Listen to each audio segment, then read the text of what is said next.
Objection handling should not be reactive, and it should not be responsive. And in fact, rebuttals, which are what I call right hooks, really shouldn't be something you need to rely on. When we understand the psychology of objections, we can overcome them proactively instead of reactively. So what I'm about to share with you is a story, a true story, of how I helped a company make millions and millions and millions of dollars with the easiest little tweaks that will teach you a very powerful lesson in objection handling. So what you're about to watch is a story that I shared at the members only event for the Roofing and Solar Reform Alliance. And you, my friend, are going to get a sneak peek of what that was like. If you're someone who might want to join us on our mission to outsell, outcompete, and outgrow the rest as we stomp the scum out, and if you think you're one of us, then click the link in the description or text the word demo to 303-222-7133, and I will pop over our membership guide to prepare you for your personal tour. Now, without further ado, let's jump into the video. And again, thanks for joining me here. Adam Bensman, founder of the Roofing and Solar Reform Alliance, also known as the Roof Strategist from All the Time Here. And I cannot wait to get into this video, but wait. Stick around to the end, because after I share this story with you, I've got some action items waiting at the end to help you put this into practice so you can start closing even more deals.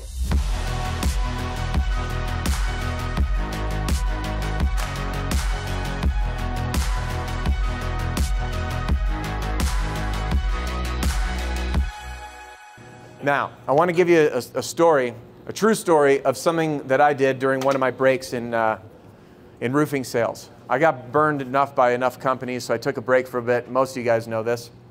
And I stayed as a direct sales consultant and copywriter. Basically, I was a sales hitman for hire. So my job was to help companies that sold higher ticket services make money, okay?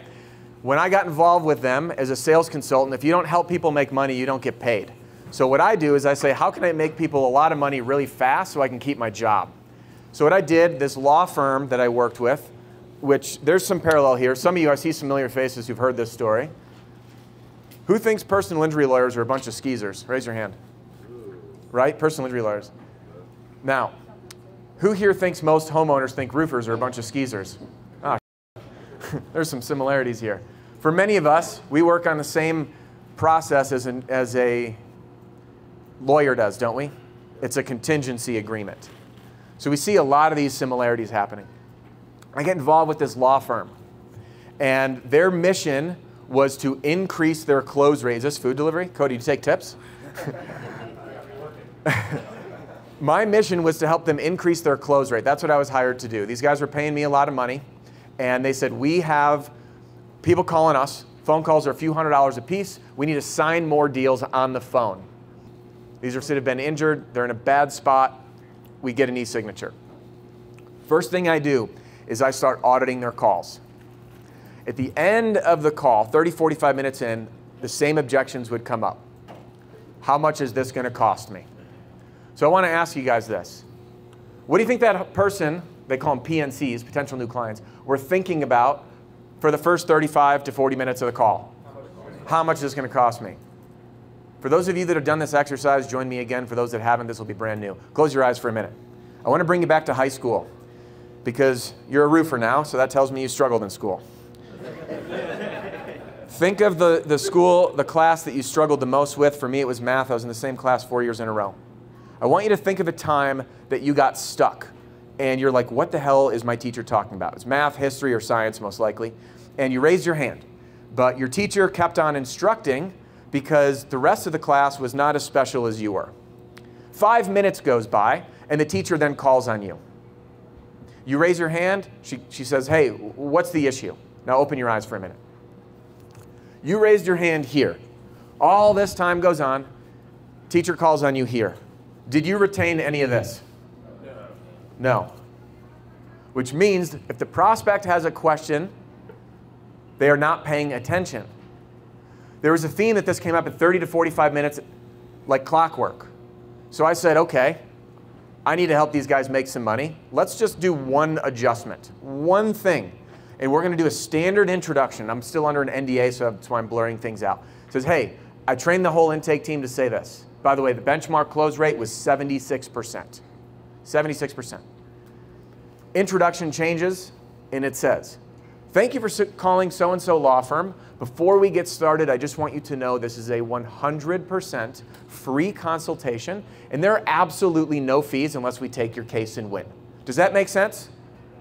And they said, what? Yeah. What happened to the close rate? How high do you think? What percent? 76%. 76% was the original. Yeah. It went up to 90 to 100%. Week over week, documented in Needles, which is the industry-leading software, audited by a team of 3 people and 1 high-dollar outside consultant. Pretty wild, isn't it? So there's some takeaways here. The takeaways is that we must know what objections come up from our prospects and in what order, and answer them either before they can think of it or right at the exact time that they would ask us. So if you've sold roofs for more than a day, and if you've been selling this for weeks, months, or years, or even decades, you have enough experience to know when customers ask certain questions. So your mission in your homework assignment that I gave you at the very beginning is to make note of all the top questions or objections that you get. And they're gonna vary region to region. If you're selling storm damage claims or hail claims in Dallas, it's gonna be very different than if you're selling retail roofs in Seattle, Washington. So identify what objections you face the most and plug into your presentation process the answers to those proactively before that customer can ask it or at the exact moment that it typically comes up. When you do this, you're gonna build a tremendous amount of trust. You're gonna be holding your prospects' attention, and you're gonna be squashing the objections before they even arise. Because remember, in sales, it's less about convincing someone to do business with you. It is more about giving them all the reasons and squashing all the reasons that they shouldn't do business with you. And that, my friend, is the art of proactive objection handling. Now, I hope this video was helpful, and I hope it helps you close even more deals. Now, thanks for hanging with me. Just because our time here is about to wrap up doesn't mean your and my time has to. So if you haven't yet done it, jump into my free training center right here. I have an entire section in there dedicated to objections, or hang with me here on YouTube. Jump into this video. I think you're gonna love it.